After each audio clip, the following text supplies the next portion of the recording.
Hello everyone.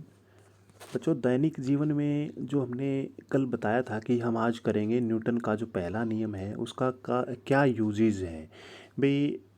हम दैनिक जीवन में उनको जो न्यूटन का पहला नियम है उसको कहाँ लागू होता हुआ देखते हैं।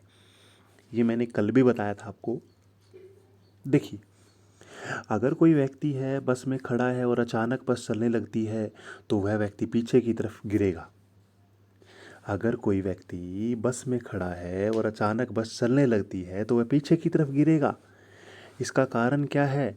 क्योंकि बस और वह व्यक्ति दोनों ही विराम अवस्था में है। कौन सी अवस्था में है? विराम अवस्था में, स्टार्टिंग में। बस के चलने से व्यक्ति के पैर तो गति में आ गए, पैर तो गति में आ गए क्योंकि चलने लगी, परंतु शरीर का अतिरिक्त भाग विराम अवस्था में ही रहता है। इसी कारण व्यक्ति पीछे की तरफ गिरता है। यानी एकदम से बस चल पड़ी तो आप पीछे की तरफ गिरोगे, क्योंकि शरीर का, कल मैंने बताया था, शरीर का ऊपर वाला भाग जो है, शरीर का जो ऊपर वाला भाग है वो भी क्या है, विराम अवस्था में ही रहने की कोशिश करता है। लेकिन पाँव तो कांटेक्ट में हैं बस के, वो तो गति में आ गए। तो ऊपर वाला भाग आपका है गति में रहने की कोशिश नहीं करेगा, वो फिर बाद में एकदम से एडजस्ट होगा। आगे देखिए, अगर कोई व्यक्ति चलती बस में खड़ा है, चलती हुई बस में खड़ा है और अचानक बस रुक जाए तो वह व्यक्ति आगे की तरफ गिरेगा। क्यों? क्योंकि बस चल रही है। व्यक्ति, जब बस चल रही है तो व्यक्ति भी गति में होता है, व्यक्ति भी गति में होता है, परंतु अचानक ब्रेक लगाने से, अचानक ब्रेक लगाने से बस की गति कम हो जाती है या रुक जाती है। इससे व्यक्ति के पैर भी विराम अवस्था में आ जाते हैं, क्योंकि पैर कांटेक्ट में है बस के। पैर क्या है? कांटेक्ट में है, परंतु उसका शरीर में गति में रहता है। ऊपर वाला शरीर गति में रहता है, जिसके कारण व्यक्ति आगे की तरफ गिरता है। ठीक है। अच्छा, जैसे गीले कपड़े होते हैं बच्चों, गीले कपड़े होते हैं ना, हम झड़का के यानी फटकार मार के उनको सुखाते हैं। रीज़न क्या है? देखो, गीले कपड़ों को तार पर सुखाने से पहले कपड़े को कई बार झटकने से पानी की बूंदें नीचे गिर जाती है। क्योंकि है ना, कपड़े में पानी जो है वो एकदम से झटकते हैं ना तो पानी विराम अवस्था में रहने की कोशिश करेगा, लेकिन जो कपड़ा है वो गति में ले लिया आपने, है ना, इसलिए पानी निकल जाता है, इसलिए तो कपड़े जल्दी सूख जाते हैं। ऐसा इसलिए होता है क्योंकि कपड़े को झटकने से कपड़ा गति में आ जाता है और पानी की बूंदें विराम अवस्था में ही रहती है। पानी की बूंदें विराम अवस्था में ही रहती हैं।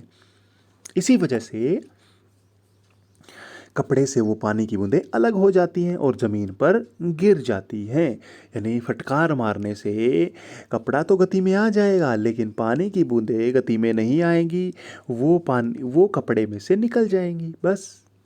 अच्छा, जैसे आप कैरम बोर्ड खेलते हो ना, इसमें गोल गोल सी काफ़ी सारी ऊपर रखी होती है, डेरी के अंदर कैरम की जो गोलियां हैं, है ना, गोटियां बोल सकते हो, है ना, गोटी। एक स्ट्राइकर को अपनी उंगली से तीव्रता से एक तेज झटका झटका देकर, यानी एकदम से आप फटकार मार देते हो, तो डेरी में से नीचे वाली गोटी है ना, नीचे वाली गोटी है ना, अगर वो नीचे वाली गोटी के साथ टकरा रहा है आपका, जो आपने जो चिटकी मारी है, वो गोटी ही बाहर निकलेगी, ऊपर वाली नहीं निकलेगी। नीचे वाली गोटी के बाहर आ जाने के बाद शेष गोटियां अपने जड़त्व के कारण, जड़त्व मैं बताऊंगा बच्चों, जड़त्व क्या होता है आगे करेंगे हम कल जड़त्व के बारे में। तो यानी शेष गोटियां क्या है,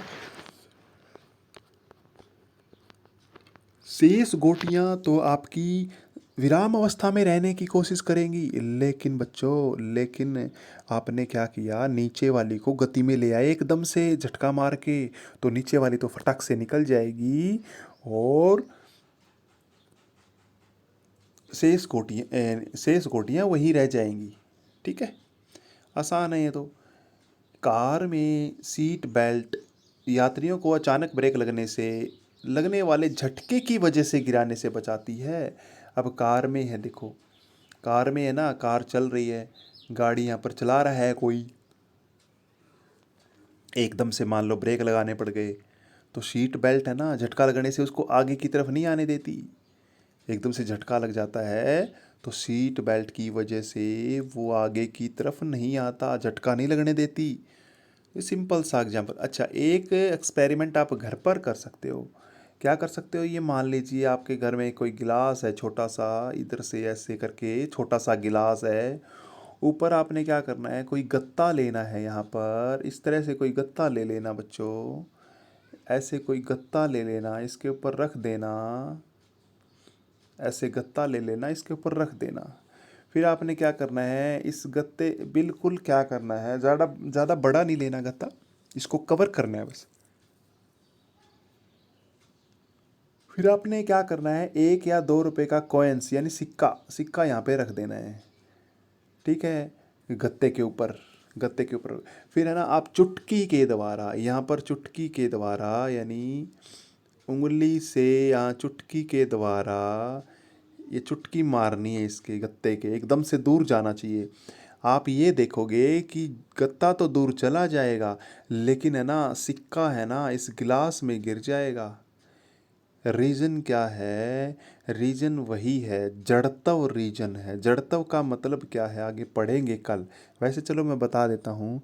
जड़त्व कोई वस्तु का गुण होता है जिसकी वजह से वो या तो गति में रहने की कोशिश करती है या विराम अवस्था में रहने की कोशिश करती है। अब ये जड़त्व है, ये विराम अवस्था में रहने की कोशिश करेगा सिक्का, लेकिन आपने इस गत्ते को तो एकदम से चुटकी मार के एकदम से दूर भगा दिया। ये सिक्का ज़्यादा साथ में नहीं जाएगा, ये गिलास में गिरेगा। ठीक है, आज इतना ही करेंगे बच्चों। ठीक है, ये नियम है ना, ये देखो मैंने जो बताए हैं आपको, यूज़ प्रयोग बताए हैं ना, ये अभी जो आज पढ़ाए हैं, इसमें है ना पेपर में ये लाइन लिखी आती है और ये पूछा जाता है कि ऐसा क्यों होता है। तो आपने ये बताना है जड़त्व की वजह से होता है ऐसा। किसकी वजह से? जड़त्व की वजह से। अब आपने ये देख लेना, वो जड़त्व विराम अवस्था का है या गति अवस्था का है। अब जैसे है ना बस चल रही थी तो ये विराम अवस्था का नहीं था, ये जड़त्व था गति अवस्था का। अब जैसे गिलास का बताया मैंने, गिलास में पड़ा हुआ है पहले से सिक्का, सिक्का पहले से ऊपर पड़ा हुआ है, ऊपर गत्ते के ऊपर, तो ये जड़त्व विराम अवस्था का है। यानी बस ब्रेक लगाती है एकदम से आप आगे गिरते हो तो वो कौन सा है? क्योंकि बस चल रही है, आप भी चल रहे हो, तो गति अवस्था का है। अगर बस रुकी हुई है, बस बच्चों रुकी हुई है और आप भी एक उस बस में खड़े हो और बस एकदम से चल पड़ती है तो आप पीछे की तरफ गिरते हो, पीछे की तरफ गिरते हो बच्चों। ये जड़त्व कौन सा है? स्टार्टिंग में बस कैसी थी? विराम अवस्था में थी। तो ये कौन सा मतलब जड़त्व हो गया? ये विराम अवस्था का जड़त्व हो गया। बाकी कल हम डिटेल से करेंगे, ये याद करने की ज़रूरत नहीं है, ये बस पढ़ना है आपने। ये पेपर में नहीं आते, पेपर में बस इनसे रिलेटेड कोई सेंटेंस आ जाता है और इसमें ये पूछ लिया जाता है कि ऐसा क्यों होता है, ऐसा क्यों होता है। ठीक है, बस लिख लेना ये ताकि दिमाग में चढ़ जाए पहला नियम। ठीक है, पहले नियम के ये कोई दैनिक उपयोग थे जो हम बार बार देखते हैं। Thank you.